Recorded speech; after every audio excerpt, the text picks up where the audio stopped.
آج جو کہانی میں آپ کے لیے لے کر آئی ہوں اس کا عنوان ہے پراسرار ہائی جیکر۔ اس کے مصنف ہیں آصف ملک۔ تاریخ کی سب سے انوکھی ڈکیتی جس کے مجرم کا سراغ کوئی نہ لگا سکا۔ ہائی جیکنگ ہمیشہ سے ایک مشکل اور مخصوص جرم رہا ہے جسے مخصوص ذہن رکھنے والے لوگ خاص مقصد کے تحت کرتے ہیں۔ ذرا تصور کریں، سینکڑوں مسافروں سے بھرے جہاز کو یوں اغوا کرنا کہ اس سے پہلے اسلحے سمیت کسی ایئرپورٹ سے جہاز میں سوار ہونا اور اس کے بعد عملے اور خاص طور سے پائلٹس کو قابو کرنا یقیناً آسان اور عام کام نہیں ہے۔ یہی وجہ ہے کہ فضائی قزاقی کا جرم فضائی پروازوں کے آغاز سے اب تک بمشکل 150 بار انجام دیا گیا ہے۔ ماہرین کا کہنا ہے کہ فضائی قزاق کا مقصد کامیابی سے زیادہ اپنے مقصد کی تشہیر ہوتی ہے، چاہے اس کے لیے اسے اپنی اور اپنے ساتھ کئی سو افراد کی جان کیوں نہ لینی پڑے۔ یہی وجہ ہے کہ اس جرم کے مرتکب اکثر افراد کا مطمع نظر اس سے مالی فائدے کے بجائے سیاسی یا اپنے مقصد کی تشہیر کا فائدہ حاصل کرنا ہوتا ہے۔ بہت کم فضائی قزاق ایسے ہیں جنہوں نے یہ جرم رقم کے حصول کے لیے کیا، اور مزے کی بات ہے کہ ان میں سے اکثر فوری یا بعد میں پکڑے گئے اور اپنے کیے کے صلے میں سزائے موت سے عمر قید تک کی سزائیں بھگتی۔ لیکن ایک فضائی قزاق ایسا بھی گزرا ہے جس نے نہ صرف کامیابی سے ایک طیارہ ہائی جیک کیا بلکہ اس نے $2 لاکھ بھی وصول کیے اور اس کے بعد اڑتے طیارے سے کامیابی سے فرار بھی ہو گیا۔ نہایت وسیع پیمانے پر تلاش کے باوجود اس کا کوئی سراغ نہ ملا اور ایسا لگ رہا تھا کہ اسے زمین کھا گئی یا آسمان نگل گیا۔ مزے کی بات ہے کہ اس شخص کا نہ تو کوئی پس منظر ہے اور نہ ہی امریکہ بھر کی پولیس اور FBI یہ معلوم کرنے میں کامیاب ہو سکی کہ اس کی اصلیت کیا ہے۔ وہ واردات سے پہلے اور اس کے بعد بھی ایک پراسرار ترین اور نامعلوم فرد رہا۔ جرم کی تاریخ میں DB کوپر کہلانے والا شخص ایک مثال بن گیا ہے۔ اگر کسی لا ینحل معمے یا کسی نامعلوم شخص کی طرف اشارہ کیا جائے تو اسے DB کوپر سے تشبیہ دی جاتی ہے۔ یہ امریکی تاریخ کا واحد غیر حل شدہ فضائی قزاقی کا کیس ہے۔ ایلائس ڈان کوپر نامی ایک شخص نے 24 نومبر سن 1971 پورٹ لینڈ ریاست اوریگن سے سیٹل ریاست واشنگٹن جانے کے لیے ایک ٹکٹ خریدا۔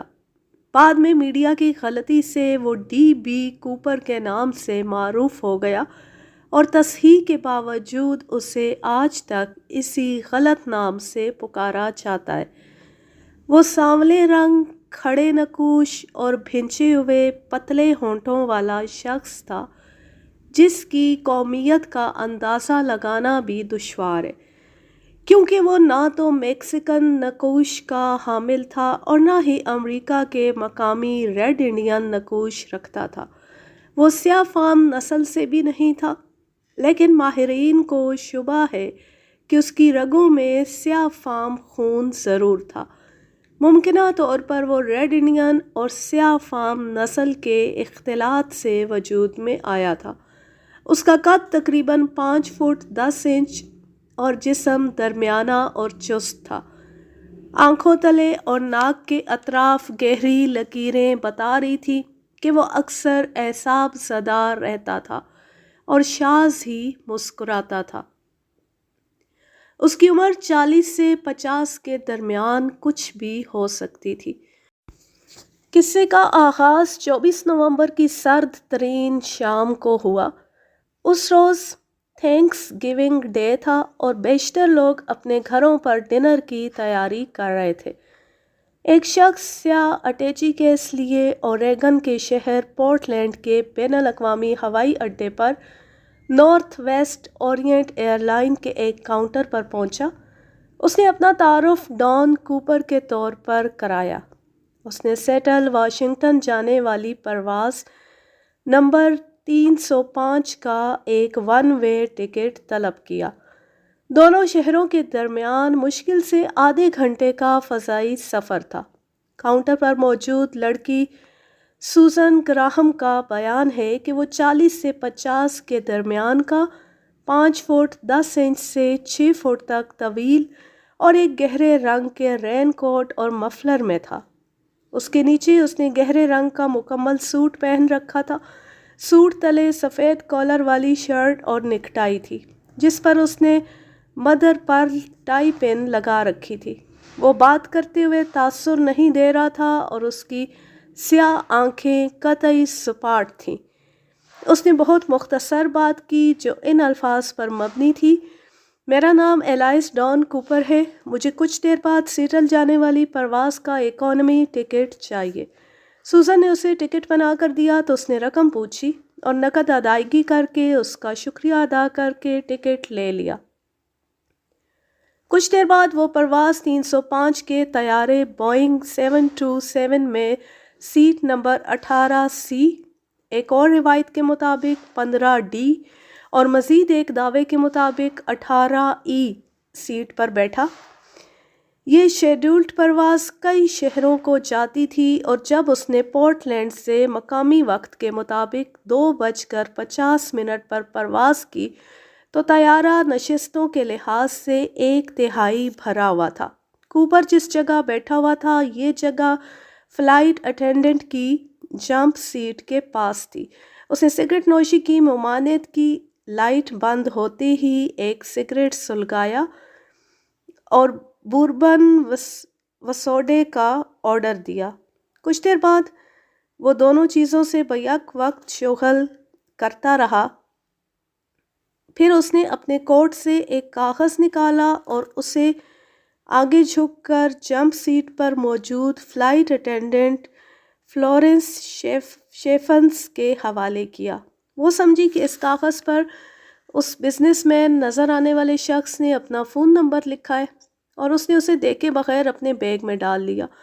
اس پر کوپر دوبارہ آگے آیا اور اس نے دھیمی آواز میں کہا، مس، بہتر ہوگا تم کاغذ کو ایک نظر دیکھ لو کیونکہ میرے پاس ایک عدد بم ہے۔ فلورنس نے گھبرا کر کاغذ بیگ سے نکالا تو اس پر تقریباً ٹائپ کے انداز میں اور تمام کیپٹل الفابیٹس میں ایک تحریر تھی۔ اسے کسی نفیس اور باریک پین سے لکھا گیا تھا، میرے پاس اس بریف کیس میں ایک بم ہے جو میں ضرورت پڑنے پر استعمال بھی کر سکتا ہوں۔ میں چاہتا ہوں کہ تم میرے برابر والی سیٹ پر آ جاؤ۔ خیال رہے کہ یہ طیارہ ہائی جیک کیا جا چکا ہے، اس لیے کسی غلط حرکت کا خیال دل میں مت لانا۔ فلورنس ایک تربیت یافتہ ایئر ہوسٹس تھی اور اسے ہر قسم کی صورتحال سے نمٹنے کی تربیت دی گئی تھی۔ وہ اپنی جمپ سیٹ سے اٹھ کر اس کے برابر میں آ بیٹھی جیسا کہ اس نے کہا تھا اور پھر اس نے آہستہ سے کہا، کیا میں بم دیکھ سکتی ہوں؟ کوپر کے ہونٹ مسکرانے کے انداز میں پھیلے تھے مگر اس کی آنکھیں ویسی سرد تھیں۔ تم سمجھ رہی ہو شاید میں بلف کر رہا ہوں لیکن تم دیکھ سکتی ہو۔ کوپر نے اپنا بریف کیس اس حد تک کھولا کہ فلورنس بم کا نظارہ کر سکے۔ یہ 8 عدد ڈائنامائٹ سٹکوں پر مشتمل بم تھا جو 4 کر کے اوپر تلے ایک بنڈل کی صورت میں سرخ رنگ کے ٹیپ سے بندھی ہوئی تھی۔ ان سے سرخ انسولیشن والی تاریں نکل کر ایک سرخی رنگ کے سلنڈر نما بیٹری تک جا رہی تھی۔ دیکھنے میں یہ ایک مکمل اور مہلک بم لگ رہا تھا مگر جب بعد میں فلورنس نے FBI کے ماہرین کو بم کا حلیہ بتایا تو انہوں نے اسے نامکمل بلف قرار دیا کیونکہ اس میں ٹریگر نہیں تھا۔ ٹریگر کے بغیر بم اڑانا آسان کام نہیں تھا۔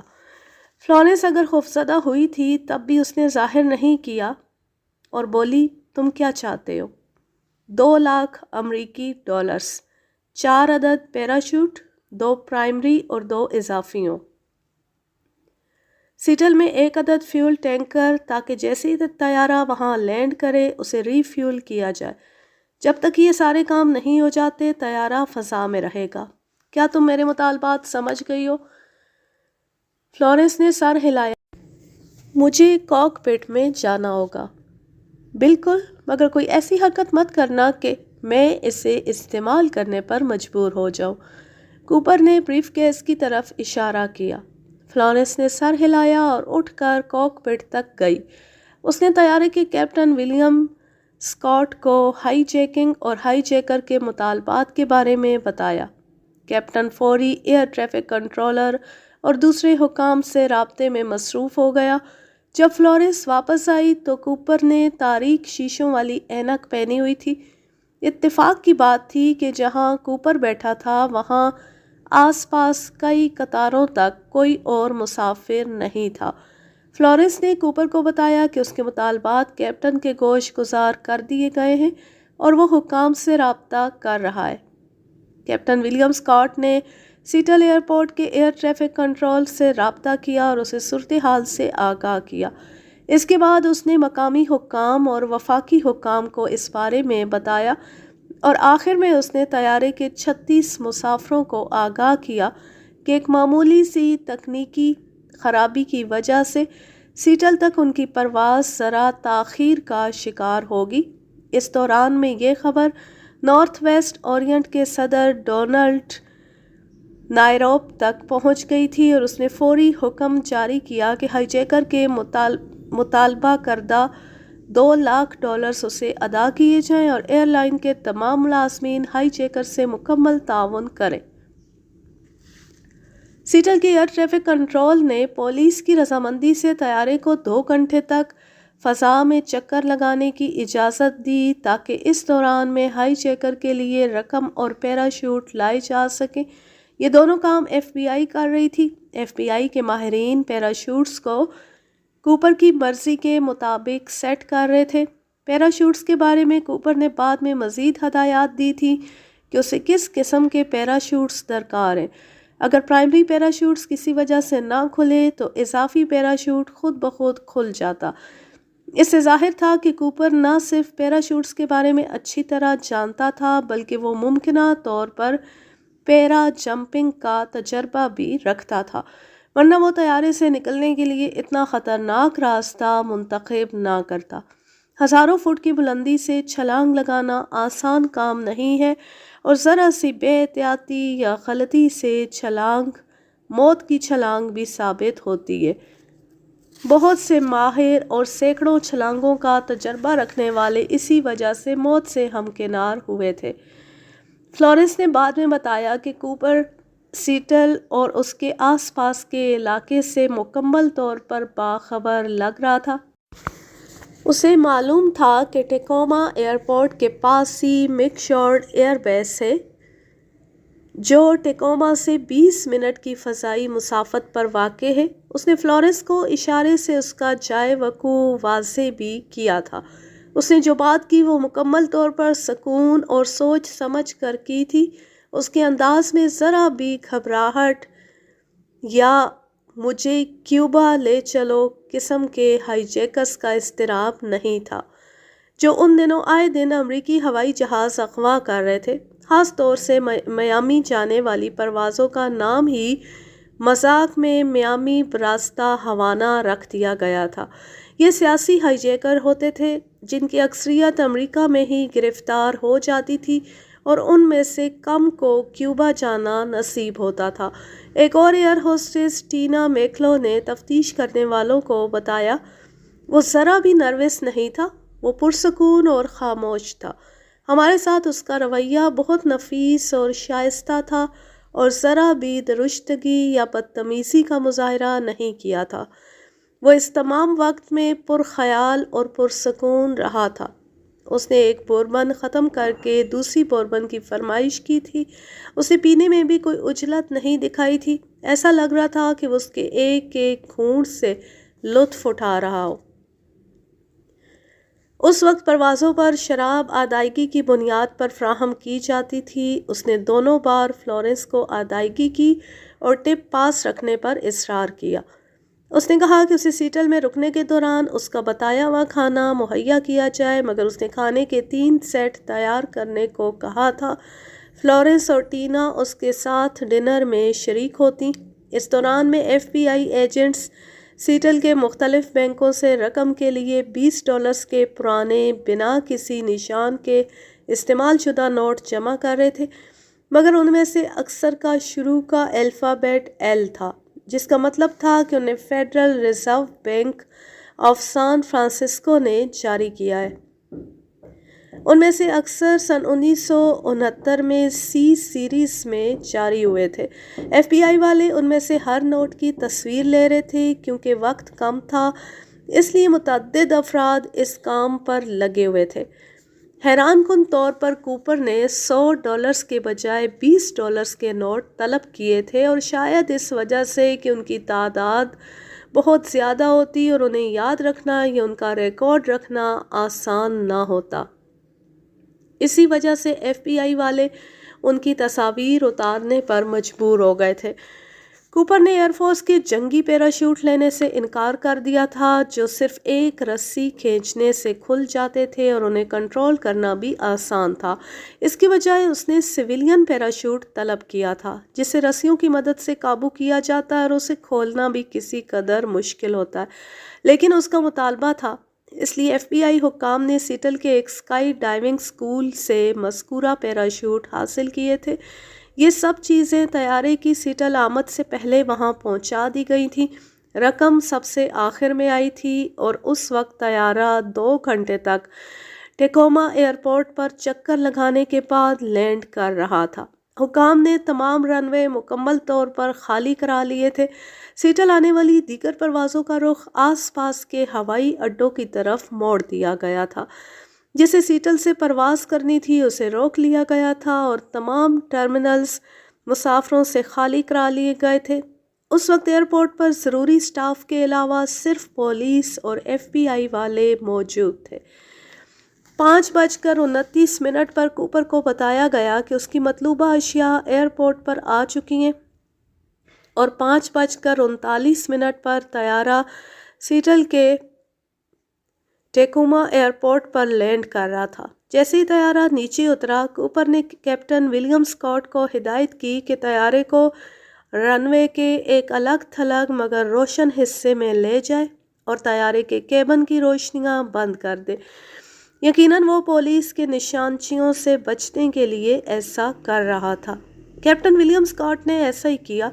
طیارے کے رکتے ہی نارتھ ویسٹ اورینٹ کا آپریشن مینیجر عام سے لباس میں طیارے تک آیا۔ اس نے اپنا یونیفارم اتار دیا تھا کہ کہیں کوپر غلطی سے اسے پولیس آفیسر نہ سمجھ لے، کیونکہ اس کا یونیفارم خاصی حد تک اسی رنگ اور ڈیزائن کا تھا، بس نشانات اور بیجز کی کمی ہوتی۔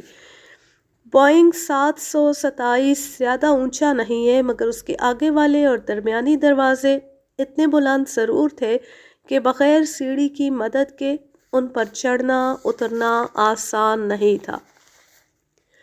کیونکہ یہاں سیڑھی نہیں تھی اس لیے طیارے کا عقبی دروازہ کھولا گیا۔ اس کے ساتھ آٹومیٹک کھلنے اور بند ہونے والی سیڑھی تھی اور آپریشن مینیجر اس سے اندر آیا۔ اس نے رقم کا بنا ہوا پیک اور پیراشوٹ کوپر کے حوالے کیے اور فوری واپس لوٹ گیا۔ اس کے جانے کے بعد کوپر نے اطمینان سے تمام چیزوں کا معائنہ کیا، اور جب اسے اطمینان ہو گیا کہ رقم اس کی مرضی کے مطابق اور پیراشوٹ درست حالت میں ہے، تو اس نے سوائے ٹینا میکلو اور پائلٹس کے تمام افراد کو طیارے سے اترنے کی اجازت دے دی۔ ایک حیرت آمیز خوشی کے ساتھ تمام مسافر اور عملہ عقبی دروازے سے طیارے سے نکل گیا، اور چند منٹ بعد وہ سب بحفاظت ایئرپورٹ ٹرمینل تک پہنچ گئے تھے۔ حکام بھی کوپر کی اس حکمت عملی پر حیران تھے، اور انہیں اندازہ نہیں تھا کہ وہ بغیر مطالبے کے ہی مسافروں اور غیر ضروری عملے کو طیارے سے جانے کی اجازت دے دے گا۔ صرف ٹینا رکی تھی جو حسرت سے جانے والوں کو دیکھ رہی تھی۔ اسی نے تمام افراد کے جانے کے بعد طیارے کا دروازہ اندر سے بند کیا تھا۔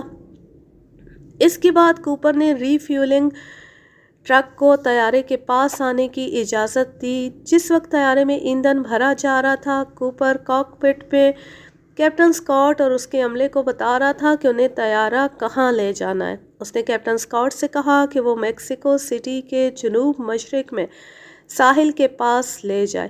سیٹل سے پرواز کے بعد وہ طیارے کو کم سے کم رفتار سے اڑائے، زیادہ سے زیادہ 100 ناٹ فی گھنٹہ، جو 120 میل یا 190 کلومیٹر فی گھنٹہ کی رفتار بنتی ہے۔ بلندی زیادہ سے زیادہ 10,000 فٹ ہونی چاہیے۔ اس نے مزید وضاحت کی کہ طیارے کے لینڈنگ گیئر باہر نکلے ہوئے ہوں، جیسا کہ ٹیک آف یا لینڈنگ کے وقت ہوتے ہیں۔ پروں کے حرکت کرنے والے فلپس بالکل نیچے 15 ڈگری کے زاویے پر ہوں۔ اس سے طیارہ کم رفتار پر فضا میں آرام سے اڑتا ہے اور بے قابو نہیں ہوتا۔ کیبن پریشر ختم کر دیا جائے۔ کیپٹن اسکاٹ کو کوپر کی کسی بات پر اعتراض کرنے کی جرأت نہیں تھی، مگر اس کے کو پائلٹ ولیم ریٹاکسک نے بتایا کہ یہ طیارہ ایک بار میں زیادہ سے زیادہ 1000 میل پرواز کر سکتا ہے، اس کے بعد اسے لازمی ری فیولنگ کی ضرورت ہوگی۔ دوسرے لفظوں میں انہیں میکسیکو تک جانے کے لیے ایندھن لینے ایک بار امریکہ میں کہیں اترنا لازمی تھا۔ کسی قدر بحث کے بعد کوپر اور کاک پٹ کا عملہ ریاست نیواڈا کے شہر رینو کے ایئرپورٹ سے ری فیولنگ پر متفق ہو گئے۔ کیپٹن اسکاٹ نے ریڈیو پر حکام کو کوپر کے احکامات سے آگاہ کرتے ہوئے ان سے تعاون کی درخواست کی تاکہ وہ غیر معمولی حالات میں محفوظ پرواز کر سکے۔ اس علاقے میں ایئر ٹریفک کو طیارے کے راستے سے ہٹانا تھا۔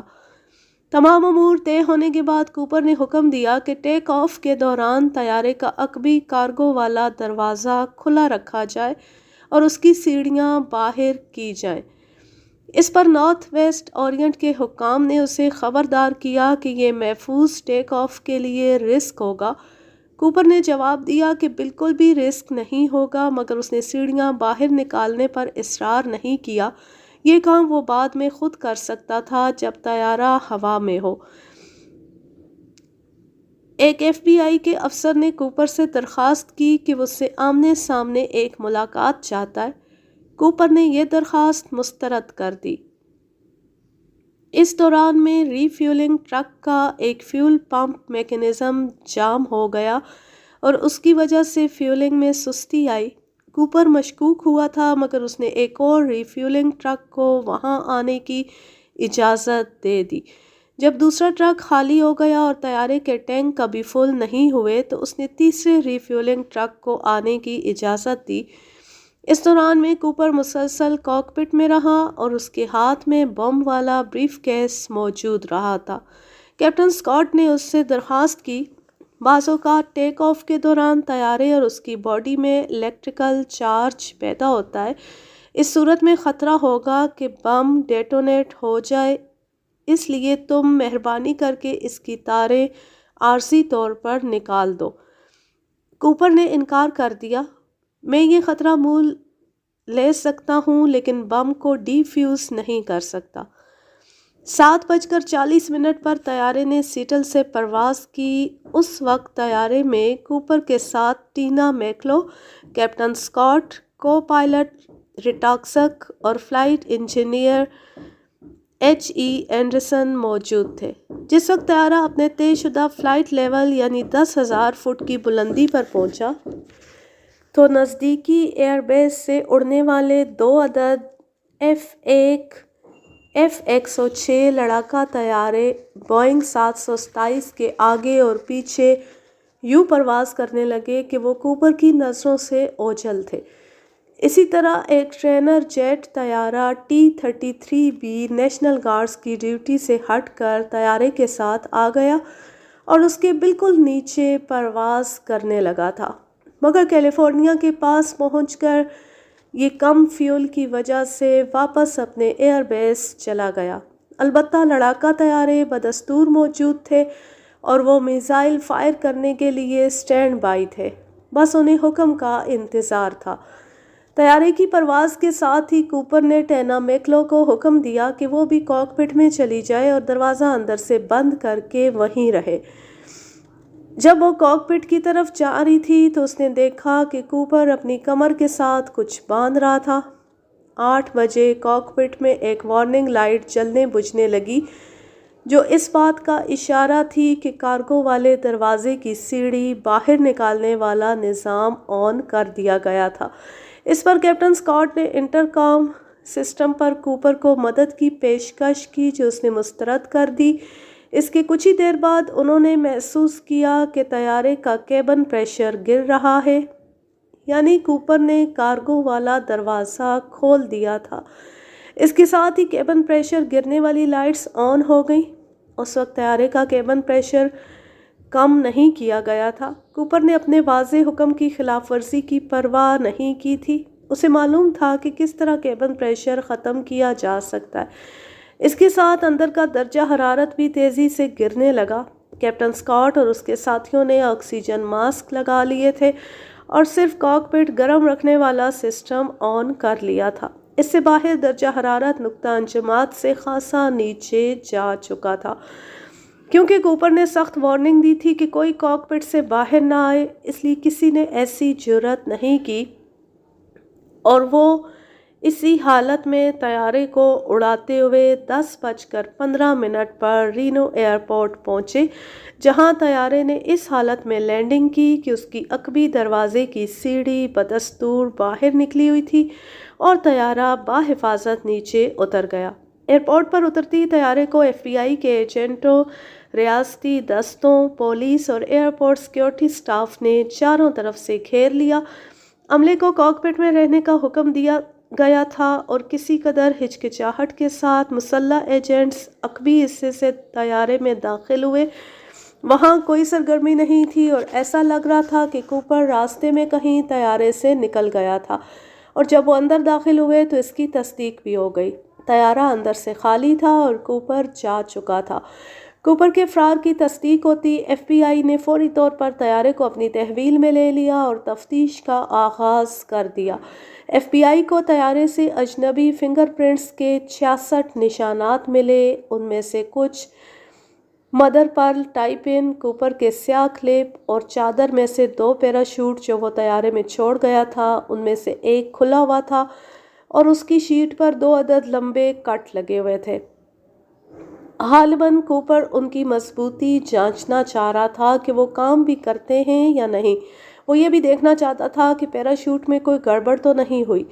دوسرا رہ جانے والا پیراشوٹ اسی طرح پیک تھا۔ ایف بی آئی نے سیٹل، پورٹلینڈ اور رینو میں ان تمام افراد سے تفصیلی سوال و جواب کیے جنہوں نے کوپر کا سامنا کیا تھا یا وہ طیارے میں تھے جب اسے ہائی جیک کیا گیا۔ ان انٹرویوز سے بہت سے مختلف پہلو سامنے آئے جو آپس میں بھی متضاد تھے۔ دوسری طرف ایف بی آئی اور اوریگن کی مقامی پولیس نے فوری طور پر مشکوک افراد کی چھان بین شروع کر دی۔ ان میں ایک مقامی جرائم پیشہ ڈی بی کوپر بھی شامل تھا۔ پولیس نے اس تک رسائی حاصل کی مگر وہ بالکل مختلف آدمی نکلا۔ پھر وہ ہائی جیکنگ کے وقت ایک بار میں موجود تھا۔ اس کے بعد بھی پولیس اور ایف بی آئی کئی مشکوک افراد تک پہنچی مگر ان میں سے کوئی بھی مبینہ ایلائس بی کوپر نہیں نکلا۔ اسی دوران میڈیا میں ایک غلط فہمی پروان چڑھ رہی تھی۔ کوپر نے جس طرح اپنا نام بتایا اس سے لگا جیسے وہ خود کو ڈی بی کوپر کہہ رہا ہے، اور جب تک حکام کی طرف سے اس کی تصحیح کی جاتی عوام کی زبان پر ڈی بی کوپر کا نام چڑھ چکا تھا۔ اس غلط نام کو آگے بڑھانے میں ایک ناتجربہ کار رپورٹر کلائڈ جابین اور ایک میڈیا مین جوئی فریزر کا ہاتھ تھا۔ ان کی غلطی آج بھی ڈی بی کوپر کے نام کی صورت میں زندہ ہے۔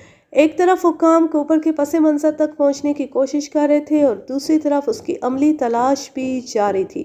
یہ تو طے تھا کہ وہ طیارے کی پرواز کے بعد 8:15 سے لے کر 10:15 تک کہیں بھی طیارے سے چھلانگ لگا سکتا تھا۔ اس نے پچھلا حصہ کھول کر کیپٹن اسکاٹ کو طیارے کی بلندی کم کرنے پر مجبور کر دیا تھا اور 8:25 پر طیارہ 10,000 فٹ کی بلندی پر پرواز کر رہا تھا، جو اگرچہ فری فال کے لحاظ سے زیادہ بلندی ہے۔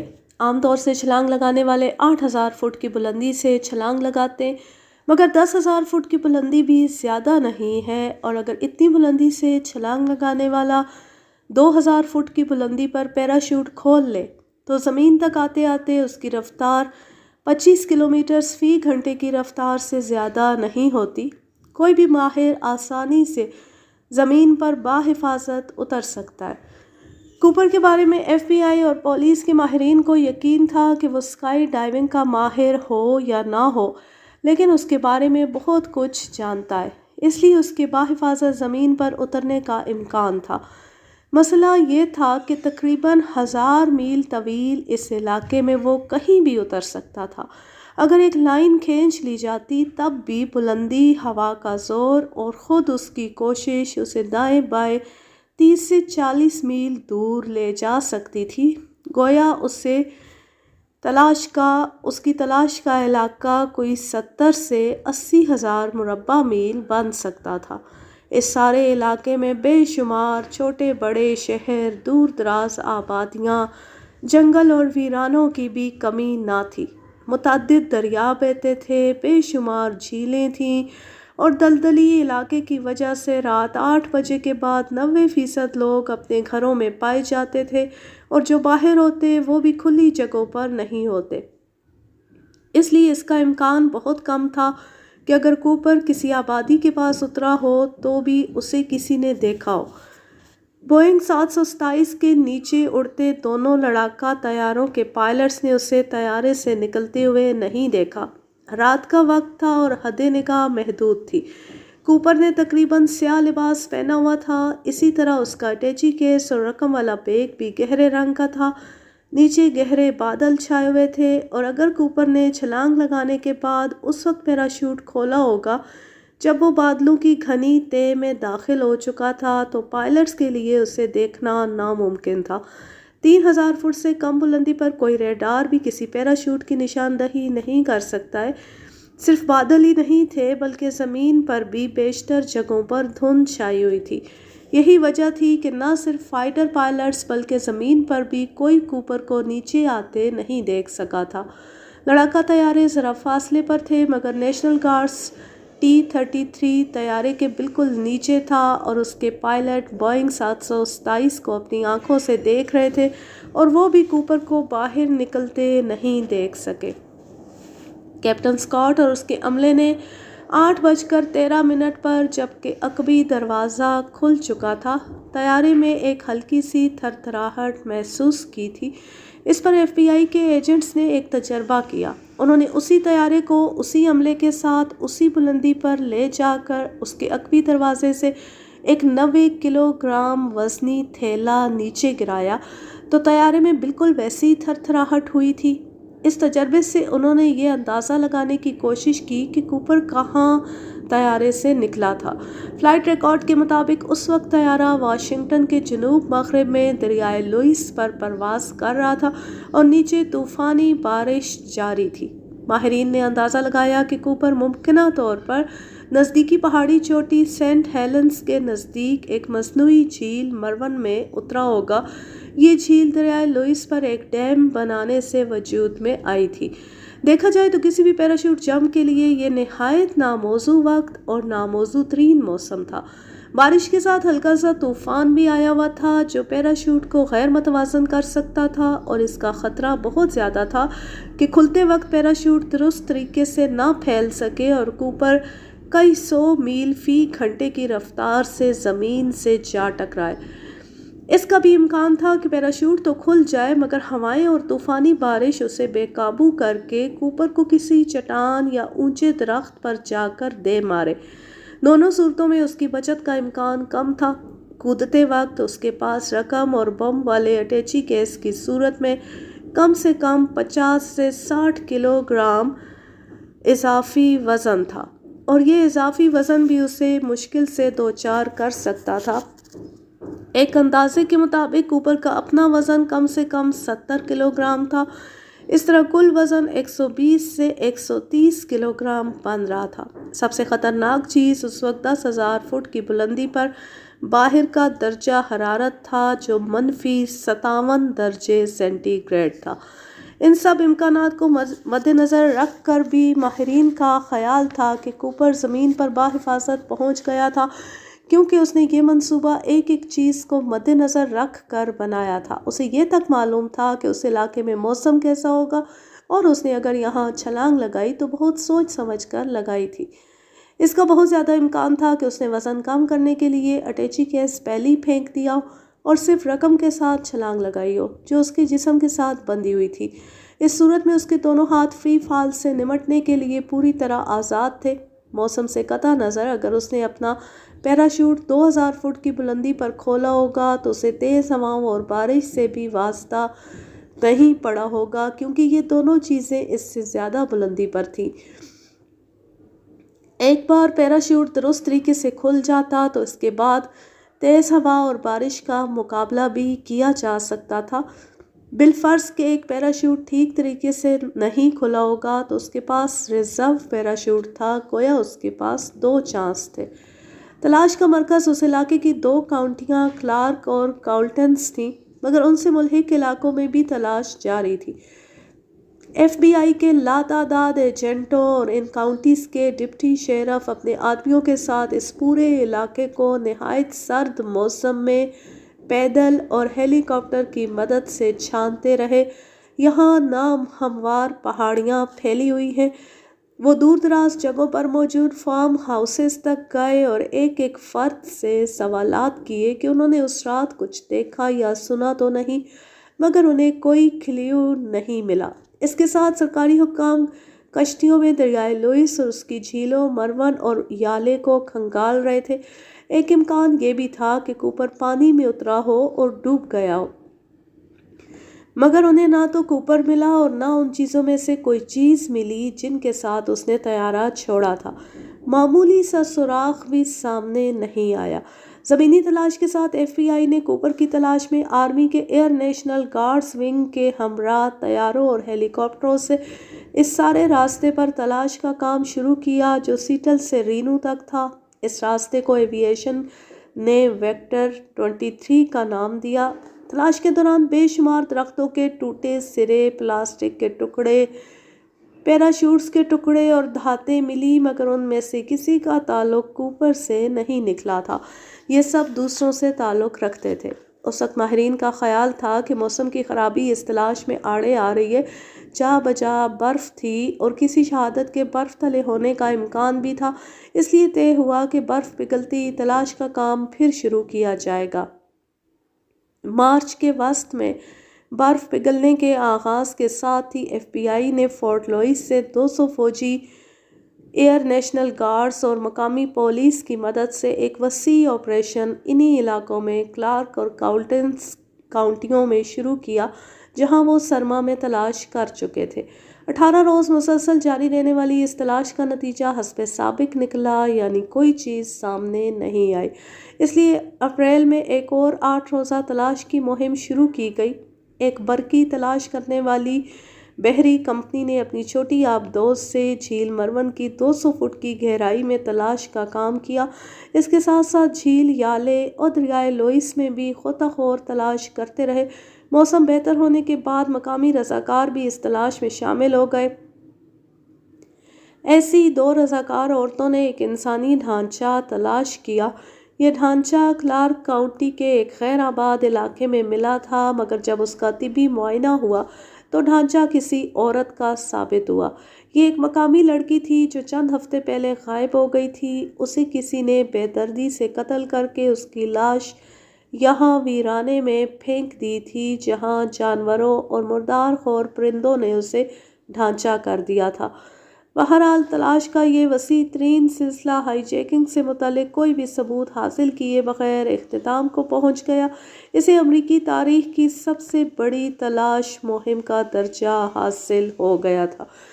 جیسے جیسے جمع شدہ معلومات کا تجزیہ جاری تھا، اس سے لگ رہا تھا کہ ممکنہ طور پر کوپر وہاں نہیں اترا تھا جہاں اسے تلاش کیا جا رہا تھا۔ فلائٹ 305 کے کیپٹن اسکاٹ کا کہنا تھا کہ وہ کیونکہ کوپر کی فرمائش اور ہدایت کے مطابق رفتار اور بلندی پر طیارہ اڑا رہا تھا، اس لیے وہ اسے مینول کنٹرول کر رہا تھا اور اس میں امکان تھا کہ طیارہ اپنے اصل رخ سے ذرا سا ہٹا ہو جب وہ اس علاقے میں پرواز کر رہا ہو۔ اسی طرح کانٹیننٹل ایئر لائن کی ایک پرواز فلائٹ 305 سے صرف 4 منٹ کے فاصلے پر تھی اور اس کے کیپٹن ٹام بوہان نے بتایا کہ اس علاقے میں موسم توقع کے مطابق نہیں تھا۔ ہوا کا رخ پہلے سے بتائی سمت سے ہٹ کر تھا۔ ایک اور نتیجہ یہ نکل رہا تھا کہ کوپر کے اترنے کی جگہ پہلے سے تعین کی ہوئی جگہ سے مزید جنوب مشرق میں تھی اور یہ جگہ دریائے واشوگال تھی۔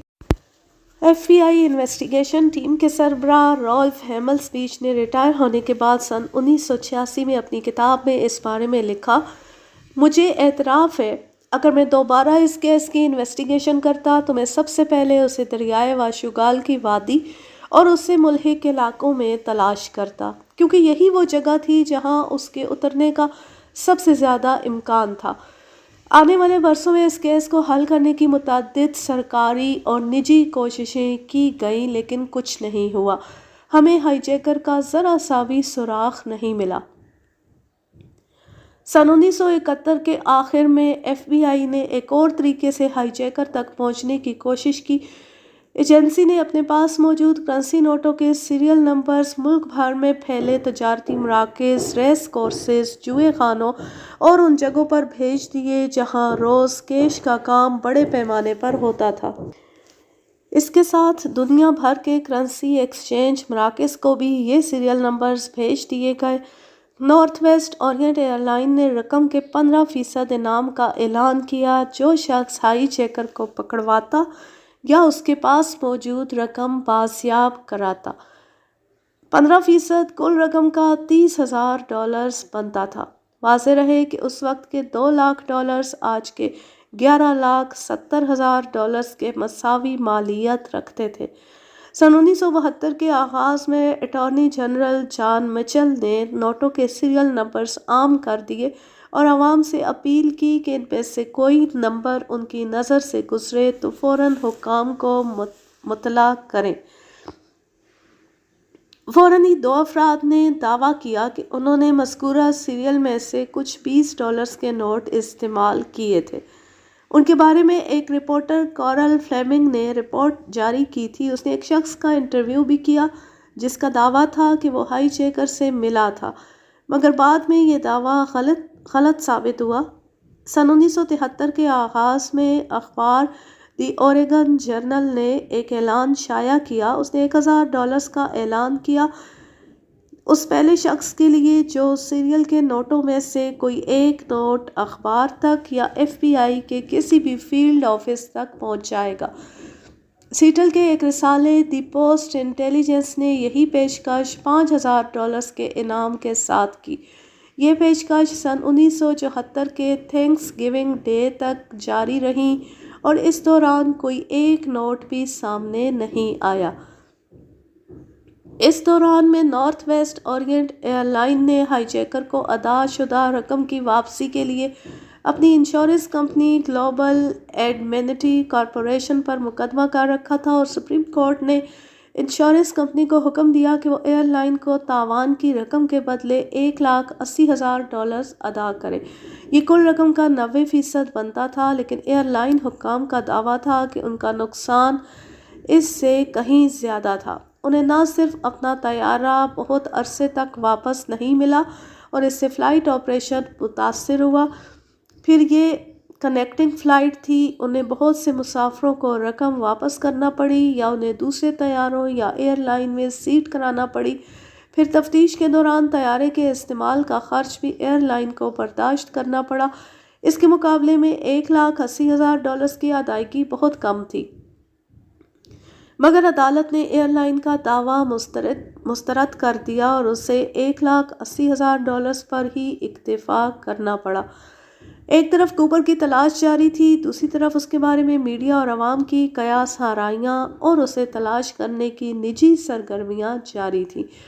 ان کے ساتھ ساتھ اس کیس کے قانونی پہلوؤں پر بھی عمل درآمد جاری تھا اور پورٹ لینڈ جہاں یہ طیارہ اغوا ہوا تھا وہاں عدالت نے ایک گرینڈ جیوری تشکیل دی اور اس جیوری نے کوپر کو طیارے کے اغوا اور متعدد افراد کی زندگیوں کو خطرے میں ڈالنے کا مرتکب قرار دیا۔ اسی جیوری نے فیصلہ دیا کہ مستقبل میں جب بھی کوپر گرفتار ہو اس پر ان الزامات کے تحت مقدمہ چلایا جائے گا۔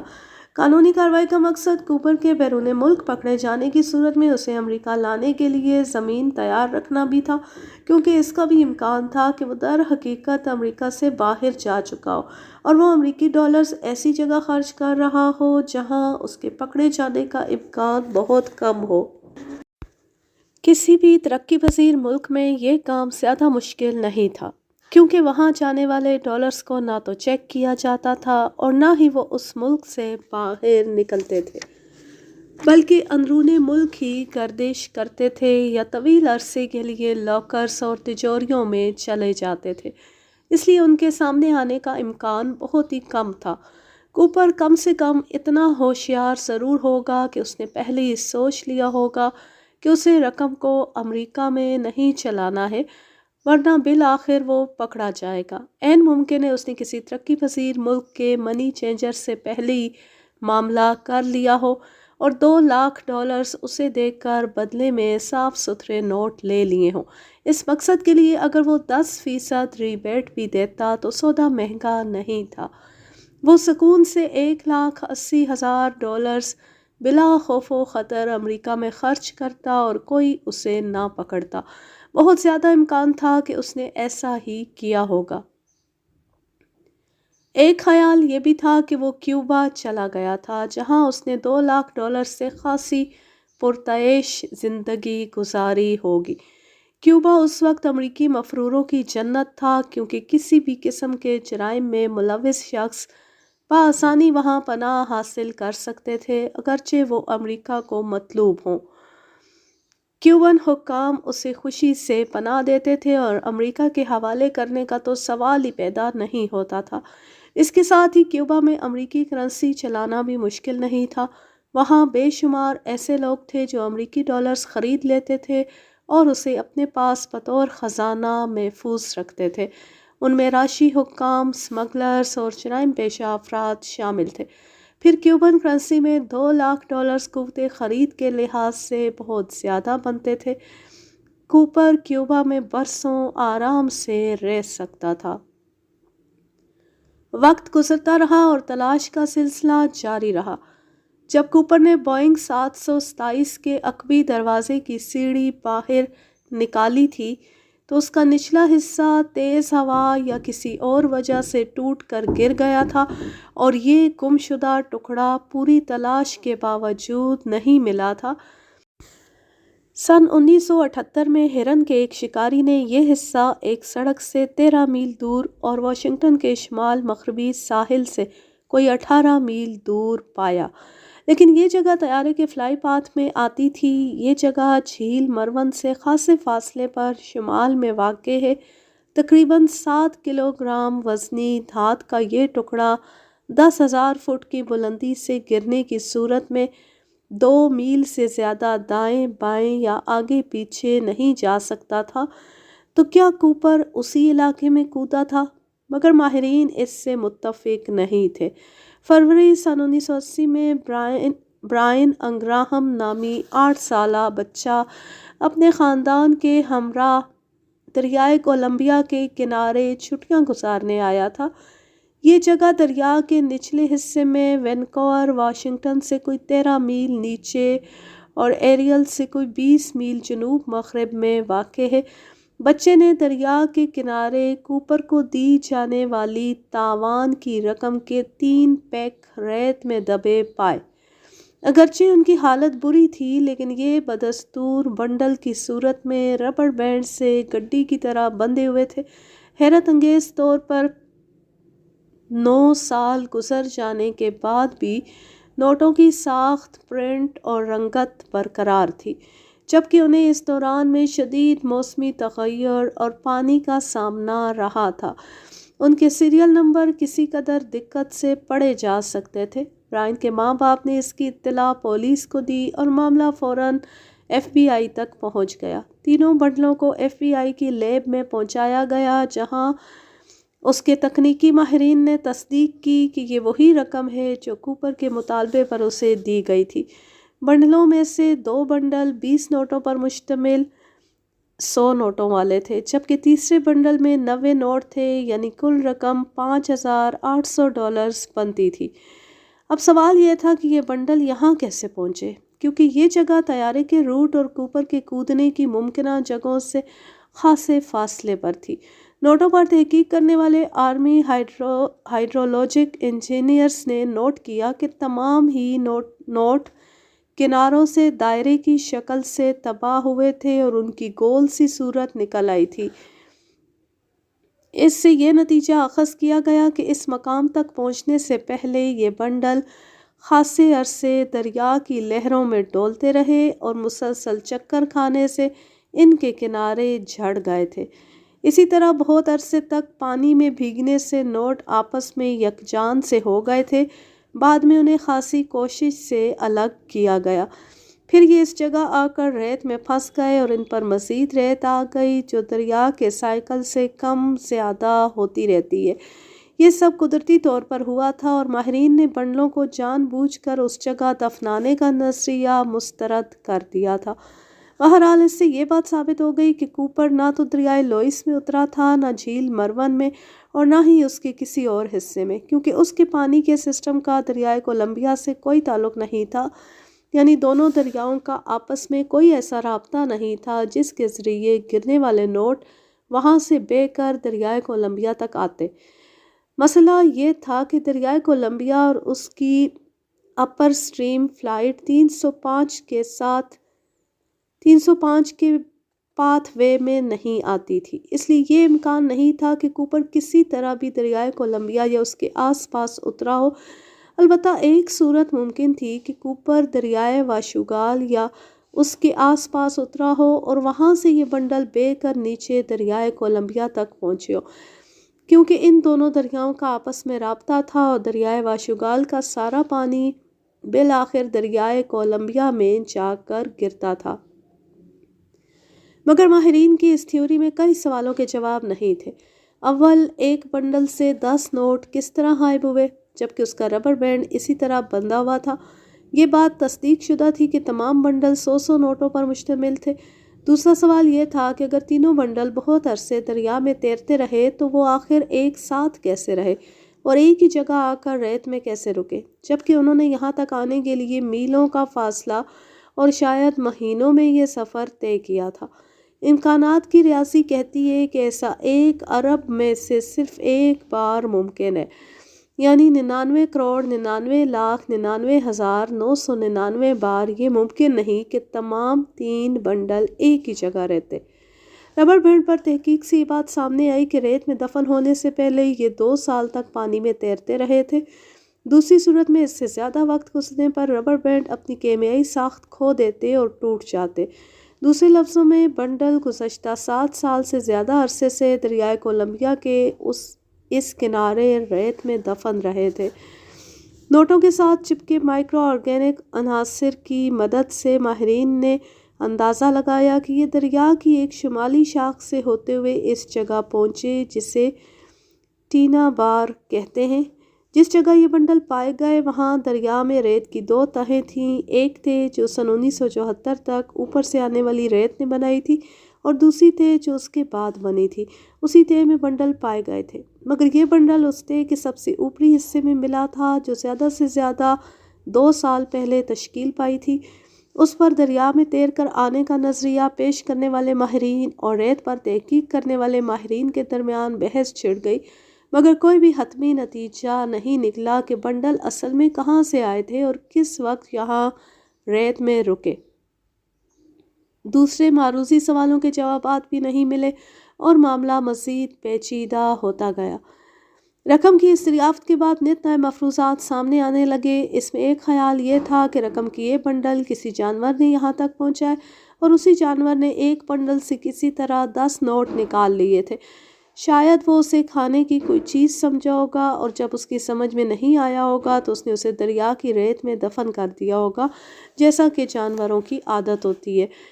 اسی وجہ سے یہ بنڈل زیادہ گہرائی میں نہیں پائے گئے اور برائن انگراہم کو آسانی سے مل گئے، مگر اس مفروضے میں یہ وضاحت نہیں ہے کہ آخر نوٹ کناروں سے گہرائی میں کیوں کترے گئے، جو صرف بہت عرصے تک پانی میں رہنے سے ممکن ہے۔ کاؤنٹی کے شیرف نے خیال پیش کیا کہ یہ رقم اصل میں کوپر سے اس وقت گر گئی جب اس نے طیارے سے چھلانگ لگائی تھی اور ہوائیں اسے اڑا کر دریائے کولمبیا تک لے آئیں، مگر اس تھیوری میں بھی دیگر سوالوں کے جوابات موجود نہیں تھے۔ ایک مقامی اخبار کے مدیر نے یہ خیال بھی پیش کیا کہ رقم اصل میں کوپر نے خود دفنائی تھی، کیونکہ ایک کامیاب ہائی جیکنگ کے بعد بھی وہ سمجھتا تھا کہ وہ کسی صورت اس رقم کو خرچ نہیں کر سکے گا، اور اس نے رقم کے بنڈلوں کو مختلف مقامات پر دفنا دیا، جن میں سے ایک یہ جگہ بھی تھی جہاں سے 3 بنڈل نکل آئے۔ اگلے سال اسی مقام سے مزید شہادتوں کی تلاش کے دوران میں ایک انسانی کھوپڑی ملی، اور اس کی تفصیلی جانچ کے بعد پتہ چلا کہ یہ کسی عورت کی ہے اور ممکنہ طور پر اس کا تعلق قدیم امریکی باشندوں سے تھا۔ سن 1886 میں خاصی بحث کے بعد ملنے والے نوٹ مساوی طور پر برائن انگراہم اور ایئر لائن انشورنس کمپنی میں تقسیم کر دیے گئے، اور اس میں سے 14 نوٹ ایف بی آئی نے بطور شہادت اپنے پاس رکھ لیے۔ برائن انگراہم نے ان نوٹوں کے بدلے حکومت کی تازہ نوٹ لینے کی پیشکش مسترد کر دی، اور 2008 میں اس نے ان میں سے 14 نوٹ ایک نیلامی کے ذریعے $37,000 میں فروخت کیے۔ اس وقت تک باقی 9,710 نوٹوں میں سے ایک بھی پوری دنیا میں کہیں منظر عام پر نہیں آیا تھا، جبکہ ان کے سیریل نمبر بدستور ویب سائٹ پر دستیاب ہیں۔ ایسا لگ رہا تھا کہ کوپر کو باقی نوٹوں سمیت سمندر نے نگل لیا تھا، اور اب ان کا منظر عام پر آنے کا کوئی امکان باقی نہیں رہا۔ سن 1988 میں کولمبیا دریا کے اسی علاقے میں پیراشوٹ کا ایک ٹکڑا برآمد ہوا، مگر تفصیلی معائنے کے بعد ایف بی آئی کے ماہرین نے فیصلہ دیا کہ اس کا کوپر سے کوئی تعلق نہیں ہے۔ اس کے بعد سن 2008 میں بچوں نے واشنگٹن کے قریب ایمبوائے نامی علاقے میں پیراشوٹ کا ایک ٹکڑا پایا۔ اب تک صرف طیارے کی سیڑھی کا ٹوٹ جانے والا حصہ اور کولمبیا دریا سے ملنے والی رقم کی طیارے سے باہر ملنے والے شواہد میں شامل تھی، مگر اس سے کوپر اور باقی رقم تک کوئی رہنمائی نہیں ملی تھی۔ ایف بی آئی نے عینی شاہدین کی مدد سے ڈی بی کوپر کا ایک فیس اسکیچ تیار کرایا جو 95% اس سے مماثلت رکھتا تھا۔ کئی ہفتے کی محنت کے بعد یہ اسکیچز، جو سیاہ اینک کے ساتھ اور اس کے بغیر تھے، ملک بھر کے اخباروں اور رسائل میں شائع ہوئے۔ ٹی وی پر ان کی اتنے بڑے پیمانے پر تشہیر کی گئی کہ تقریباً 90% امریکیوں نے یہ اسکیچز دیکھ لیے۔ امریکہ کی پوری تاریخ میں کسی تصویر یا اسکیچ کی اتنے بڑے پیمانے پر تشہیر نہیں ہوئی تھی۔ کوپر جیسے نقوش کے حامل افراد کی امریکہ میں کوئی کمی نہیں تھی، اور ان میں بڑی تعداد جرائم پیشہ افراد کی تھی۔ اس لیے پولیس اور ایف بی آئی کے پاس کالز اور خود آ کر دعویٰ کرنے والوں کا تانتا بن گیا، جن کا کہنا تھا کہ انہوں نے اس شخص کو دیکھا ہے، لیکن ہر ایک کا دعویٰ غلط ثابت ہوا۔ جن کے بارے میں کہا جا رہا تھا کہ وہ ممکنہ ہائی جیکر ہیں، وہ تمام اس معاملے سے بری الذمہ ثابت ہوئے۔ کئی ایک افراد تو ایسے نکلے کہ جب ان کا پولیس یا ایف بی آئی سے سامنا ہوا تو انہیں بھی یقین ہو گیا کہ یہی ڈی بی کوپر ہو سکتے ہیں۔ وہ ہو بہو اس سے مشابہ تھے، مگر ان افراد نے ناقابل تردید ثبوتوں اور گواہوں کی مدد سے ثابت کیا کہ وہ کوپر نہیں ہے۔ ان کی اپنی شناخت تھی، اور وہ ہائی جیکنگ کے واقعے کے وقت اپنے گھروں میں یا کام کے مقامات پر یا پھر واقف کاروں کے ساتھ تھے۔ صرف ایک شخص ایسا تھا جو تنہائی پسند تھا اور اپنے گھر سے بہت کم باہر جاتا تھا۔ پولیس نے اسے اپنی تحویل میں لے لیا، لیکن جب اس کی شناخت کے لیے فلائٹ 305 کے عملے کے سامنے پیش کیا تو انہوں نے متفقہ طور پر اسے ڈی بی کوپر تسلیم کرنے سے انکار کر دیا تھا۔ اس کے فنگر پرنٹ بھی مختلف ثابت ہوئے تھے۔ یہ بھی ایک حیرت انگیز امر ہے کہ کوپر نے بلا تکلف طیارے میں جا بجا اپنی انگلیوں کے نشانات چھوڑے تھے، جیسے اسے یقین ہو کہ ان نشانات کی مدد سے اس تک رسائی یا اس کا سراغ لگانا ممکن نہیں ہوگا۔ ایف بی آئی ہائی جیکر کی چھوڑی اشیاء کا سائنٹیفک ٹیسٹ بھی کر رہی تھی، جس وقت یہ واقعہ ہوا اس وقت ڈی این اے ٹیسٹ کی ٹیکنالوجی اپنے آغاز میں تھی۔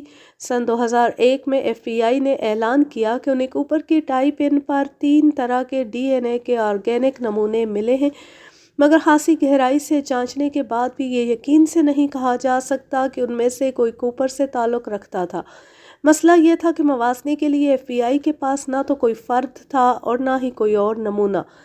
اسپیشل ایجنٹ فریڈگٹ نے اس بارے میں کہا، ہمارے پاس موجود ٹائپ ان پر ڈی این اے کے 2 چھوٹے نمونے اور ایک بڑا نمونہ پایا گیا ہے، لیکن ان میں سے کوئی نتیجہ نکالنا ممکن نہیں تھا۔ ایف بی آئی نے اپنے پاس موجود نمونوں کے ساتھ ساتھ اس ایئر لائن ٹکٹ، اس کی قیمت $18 جمع ٹیکس تھی، کل قیمت $20 تھی جو کوپر نے نقد ادا کی، اس کا بھی معائنہ کیا جو کوپر نے پورٹ لینڈ سے لیا تھا، مگر اس پر کسی قسم کا کوئی ڈی این اے نمونہ نہیں پایا گیا۔ بدقسمتی سے ٹائپ ان کو بہت سے لوگوں نے چھوا تھا اور یہ نمونے ان کے بھی ہو سکتے تھے۔ کوپر نے 2 استعمال شدہ پرائمری پیراشوٹ اور 2 ریزرو پیراشوٹ طلب کیے تھے۔ پرائمری پیراشوٹ سادہ تھے اور اس نے جدید قسم کے ملٹری اور سپورٹس پیراشوٹ لینے سے انکار کیا تھا۔ اس نے ایک پرائمری پیراشوٹ کھول لیا تھا اور اسے طیارے میں ہی چھوڑ گیا تھا۔ اسی طرح دوسرا ریزرو پیراشوٹ پیک حالت میں چھوڑ گیا تھا۔ کھولے جانے والے پرائمری پیراشوٹ کا بیگ غائب تھا۔ اس کے بارے میں امکان تھا کہ کوپر نے رقم اس میں ڈال کر اسے اپنے جسم سے باندھ لیا تھا تاکہ رقم محفوظ اور یقینی طور پر اس کے ساتھ رہے۔ ٹینا میکلو نے کاکپٹ میں جاتے ہوئے اسے شاید یہی کام کرتے دیکھا تھا۔ ایف بی آئی نے ملک بھر میں پھیلے اسکائی ڈائیونگ کے سکولز اور ان سرکاری اداروں سے بھی پوچھ گچھ کی جو سویلین افراد کو بھی اسکائی ڈائیونگ کی تربیت دیتے تھے، مگر انہیں کوپر کے بارے میں کوئی نشان نہیں ملا۔ ایف بی آئی کے خیال میں اس نے اسکائی ڈائیونگ کی تربیت امریکہ سے باہر حاصل کی تھی۔ نئی صدی کے آغاز پر جبکہ کوپر کیس کو 30 سال سے زیادہ عرصہ ہو گیا تھا، ایسا لگ رہا تھا کہ اب اس کیس سے ایف بی آئی اور پولیس کی دلچسپی بالآخر ختم ہو جائے گی، لیکن حیرت انگیز طور پر کوپر کیس متحرک رہا اور ایف بی آئی مسلسل نت نئے زاویوں سے تفتیش جاری رکھے ہوئے تھے۔ یہی نہیں بلکہ نجی شعبے سے افراد بھی تفتیش کے لیے سامنے آنے لگے۔ ان میں ایک نمایاں نام ٹام کائل کا تھا۔ اس کا تعلق settle natural history and cultural museum سے تھا۔ اسے اپنے ساتھ ماہرین اور سائنسدانوں کی ایک ٹیم جمع کی۔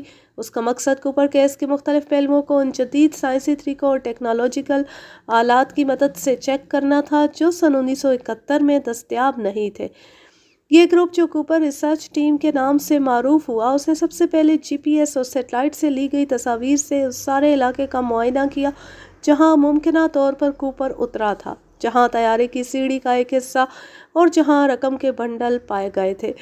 انہوں نے طیارے کے راستے اور کوپر کے اترنے کی ممکنہ جگہ کا پھر سے تجزیہ کیا جدید ترین برقی خوردبین کی مدد سے جو کسی بھی چیز کو 1 کروڑ گنا بڑھا کر کے دکھا سکتی تھی۔ کوپر کی ٹائپ ان کا جائزہ لیا۔ انہوں نے اس پر مخصوص خوشبو کے کیمیائی حصے پائے جن میں المونیم اور سوڈیم کی آمیزش تھی۔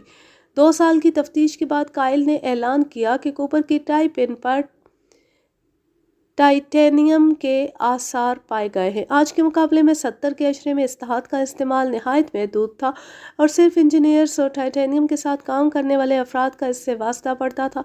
کائل نے کہا کہ کوپر ممکنہ طور پر انجینئر یا دھات کا ماہر یا کیمسٹ تھا اور کسی ٹائٹینیم استعمال ہونے والی جگہ کام کرتا تھا اور وہاں وہ یہ ٹائپ ان لگا کر جاتا رہا تھا۔ اسی وجہ سے اس پر دھات کے باریک ذرات آئے۔ بہرحال اس ٹیم کی ریسرچ کا بھی وہی نتیجہ نکلا جو اس سے پہلے کی جانے والی تحقیقات کا نکلا تھا۔ کوپر نے بہت سا وقت ایئر ہوسٹس فلورنس اور ٹینا کے ساتھ گزارا تھا اور اس کے چہرے کے نقوش اور دوسری جسمانی تفصیلات بھی انہوں نے بتائی تھی۔ انہوں نے بتایا کہ وہ سیٹل اور اس کے آس پاس خاص طور سے میکشور ڈائر بیس سے اچھی طرح واقف تھا۔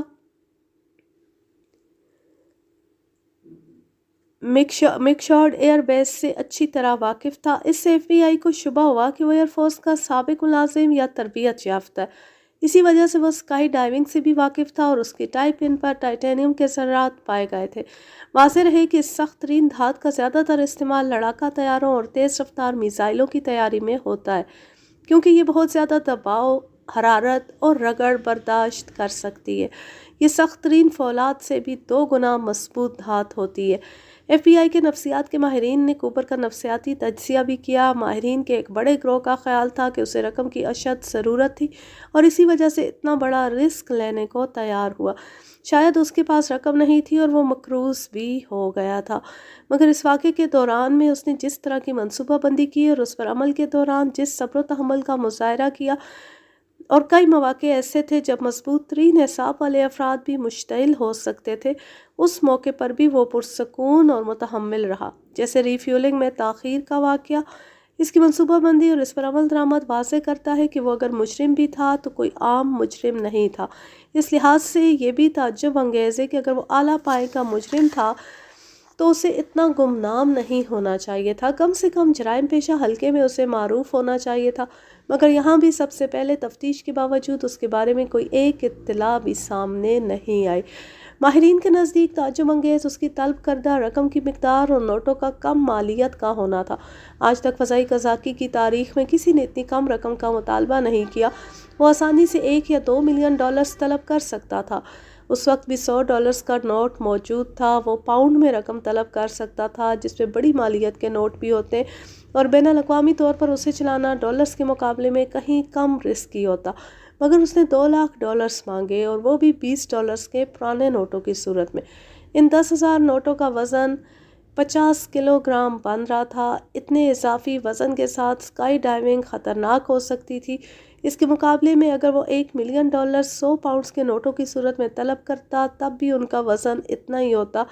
اس صورت میں ایف بی آئی کے کچھ ماہرین کا خیال ہے کہ وہ اصل میں صرف ایک سنسنی پسند شخص تھا جو ایک کامیاب اور ناقابل حل جرم کر کے دکھانا چاہتا تھا۔ اسے رقم یا اس کی مالیت سے کوئی دلچسپی نہیں تھی۔ وہ ثبوت کے طور پر دریائے کولمبیا سے ملنے والی رقم کا حوالہ دیتے۔ ان کے مطابق باقی رقم بھی اسی طرح زمین میں دفن کر دی گئی ہوگی، اور کوپر اپنا کام کر کے ہمیشہ کے لیے غائب ہو گیا۔ ان ماہرین کو یقین ہے کہ اس کا نام بھی فرضی تھا۔ اس وقت کسی ایئر لائن کا ٹکٹ لینے کے لیے کوئی شناختی دستاویز دکھانا ضروری نہیں تھا، اور مسافر اپنا جو نام بتاتا اسی پر ٹکٹ بن جاتا تھا۔ سوال یہ تھا کہ اس نے ڈان کوپر کا نام ہی کیوں اختیار کیا؟ اس کی وجہ ایک کامک ہیرو کو قرار دیا گیا۔ ڈان کوپر نامی بیلجین کامک ہیرو کو کینیڈا کی ایئر فورس کا ٹیسٹ پائلٹ ہے اور بے شمار مہماتی کارنامے انجام دے چکا ہے۔ وہ نہ صرف طیارے اڑانے بلکہ اسکائی ڈائیونگ کا بھی ماہر ہے۔ مزے کی بات ہے کہ یہ کامک سیریز بیلجیم میں اور وہیں کی زبان میں شائع ہوتی رہی، اس کا کبھی انگریزی میں ترجمہ نہیں ہوا۔ اس سے یہ خیال سامنے آیا کہ ڈان کوپر ممکنہ طور پر کینیڈین شہری تھا اور اس نے وہیں پہ یہ کامک بک دیکھی ہوگی۔ اس نے تاوان کی رقم بھی وہیں چلائی ہوگی۔ کینیڈا میں امریکی ڈالرز تقریباً مقامی کرنسی کی طرح چلتے ہیں اور انہیں غیر ملکی کرنسی کی طرح نہیں لیا جاتا۔ ماہرین کے یقین کی وجہ کوپر کا اپنا نام اس طرح لینا تھا کہ ایلائز ڈان کوپر ٹھیک سے سنائی نہیں دے رہا تھا، اور اسی غلط فہمی کی وجہ سے وہ ڈی بی کوپر مشہور ہو گیا۔ اسے ٹکٹ فروخت کرنے والی لڑکی نے بھی تصدیق کی کہ اس نے اپنا نام روانی سے نہیں لیا تھا۔ ایف بی آئی کے نفسیاتی ماہرین کو یہ بھی یقین تھا کہ وہ بہت ذہین اور اچھا منصوبہ ساز تھا۔ اسے 4 پیراشوٹ طلب کیے، جس سے قدرتی طور پر یہ خیال پیدا ہوا کہ وہ اپنے ساتھ کسی یرغمالی کو لے جانا چاہتا ہے۔ پھر اس نے ٹینا میکلو کو روک کر اس تاثر کو مزید گہرا کیا، حالانکہ وہ صرف اس بات کو یقینی بنا رہا تھا کہ اسے خراب پیراشوٹ نہ دیا جائے، اور وہ کامیاب رہا تھا۔ اس نے سیٹل سے ٹیک آف کرتے ٹینا کو بھی کاکپٹ میں بھیج دیا تھا۔ وہ آخر تک کاکپٹ میں دیگر عملے کے ساتھ رہی تھی۔ اس نے کامیابی سے وہ جگہ چھپا لی جہاں اس نے طیارے سے چھلانگ لگائی تھی۔ اسی طرح اس نے بوئنگ 727 کا انتخاب کیا، صرف اس لیے نہیں کہ اس سے چھلانگ لگانا بہت آسان تھا، بلکہ اس لیے بھی کہ اس کے 3 طاقتور انجن اسے کم بلندی پر سست رفتاری سے ہموار پرواز کے قابل بناتے تھے۔ اس کا عقبی دروازہ کھولنے کا میکانزم بہت آسان اور مینول تھا۔ ایک فرد آسانی سے اسے کھول کر سیڑھی باہر نکال سکتا تھا۔ اس وقت یہ واحد طیارہ تھا جس کے تمام ایندھن کے ٹینک ایک ہی ری فیولنگ پوائنٹ سے بھرے جا سکتے تھے، اور اس میں بار بار پوائنٹ بدلنے کی ضرورت پیش نہیں آتی۔ اسی وجہ سے بہت جلد طیارے میں دوبارہ ایندھن بھر دیا گیا تھا۔ کسی دوسرے طیارے میں یہ سہولت نہیں تھی۔ سب سے بڑھ کر کوپر جانتا تھا کہ کاکپٹ میں داخل ہوئے بغیر وہ طیارے کی رفتار اور بلندی کو کس طرح کنٹرول کر سکتا تھا۔ اگر کیپٹن اسکاٹ اس کے حکم کے برخلاف طیارے کو بلندی پر لے جاتا تو عقبی دروازہ کھولنے کی صورت میں پائلٹ کے پاس اس کے سوا کوئی چارہ نہیں رہتا کہ وہ طیارے کو 10,000 فٹ کی بلندی پر لے آئے اور اس کی رفتار 120 ناٹ سے بھی کم کر دے۔ اسکائی ڈائیونگ کے لیے یہ سب سے بہترین پوزیشن ہوتی۔ کوپر طیارے کے بارے میں انتہائی تکنیکی تفصیلات سے واقف تھا، جیسے پروں کے فلیپس کو 15 ڈگری پر رکھنا۔